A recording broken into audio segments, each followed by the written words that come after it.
ഇപ്പോൾ ഒരാൾ German masters ശരി തീരുമാനം എടുത്ത് മുമ്പോട്ട് പോകാൻ ആഗ്രഹിക്കുകയാണ്, ജർമ്മനിൽ മാസ്റ്റേഴ്സ് പഠിക്കാമെന്ന് തീരുമാനം എടുക്കുകയാണെങ്കിൽ നമ്മുടെ നാട്ടിൽ ഇന്ത്യയിൽ അല്ലെങ്കിൽ കേരളത്തിലുള്ള ഒരു വിദ്യാർത്ഥി എന്തൊക്കെ സ്റ്റെപ്സിലൂടെ എന്തൊക്കെ പ്രോസസ്സിലൂടെ കടന്നു പോകണം? ജർമ്മനിയിലെ മാസ്റ്റേഴ്സ് പഠിക്കാൻ പോകുന്ന വിദ്യാർത്ഥി ആദ്യമായി അവരുടെ മെറിറ്റിനെ പറ്റി അവെയർ ആവുക എന്നുള്ളതാണ് ഏറ്റവും പ്രധാനമായി ചെയ്യേണ്ട കാര്യം. അതായത് ഏറ്റവും ഉയർന്ന മെറിറ്റുള്ള ആളുകൾക്ക് ഏറ്റവും ഉയർന്ന കോഴ്സ് സെലക്ട് ചെയ്യാനുള്ള ഓപ്പർച്യൂണിറ്റി ഉണ്ട്.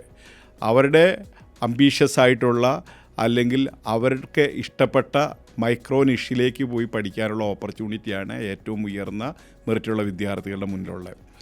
മെറിറ്റ് കുറഞ്ഞ ആളുകളെ സംബന്ധിച്ചിടത്തോളം അവർ ഓപ്റ്റ് ചെയ്യുന്ന 3-4 സെലക്ഷനുകളിൽ ഏതെങ്കിലും ഒന്ന് ചൂസ് ചെയ്ത് പഠിക്കാൻ പോകാനായിട്ടുള്ള ഓപ്പർച്യൂണിറ്റിയാണ് പലപ്പോഴും അവർക്ക് ലഭിക്കുന്നത്. അതായത് first choice, second choice, third choice എന്ന നിലയ്ക്ക് യൂണിവേഴ്സിറ്റികളും പ്രോഗ്രാമുകളും നമ്മൾ റാങ്ക് ചെയ്ത് അതിൽ നമുക്ക് ഏതിനാണോ അഡ്മിഷൻ കിട്ടുന്നത് അതിന് പോകാൻ വേണ്ടിയിട്ടാണ് അത്തരത്തിലുള്ള ആളുകൾ ശ്രമിക്കേണ്ടത്. അതിലും മെറിറ്റ് കുറഞ്ഞ ആളുകൾ പ്രൈവറ്റ് യൂണിവേഴ്സിറ്റികളിൽ പഠിക്കാൻ വേണ്ടി ശ്രമിക്കുകയാണെങ്കിൽ അവർക്കും പോകാൻ വേണ്ടി സാധിക്കും. പ്രൈവറ്റ് യൂണിവേഴ്സിറ്റിയിൽ ഫീസ് വളരെ കുറവാണ്. ആ കുറഞ്ഞ ഫീസിൽ തന്നെ അവർക്ക് പഠിക്കാനുള്ള എല്ലാ അവസരവും അവിടെ ലഭ്യമാണ്.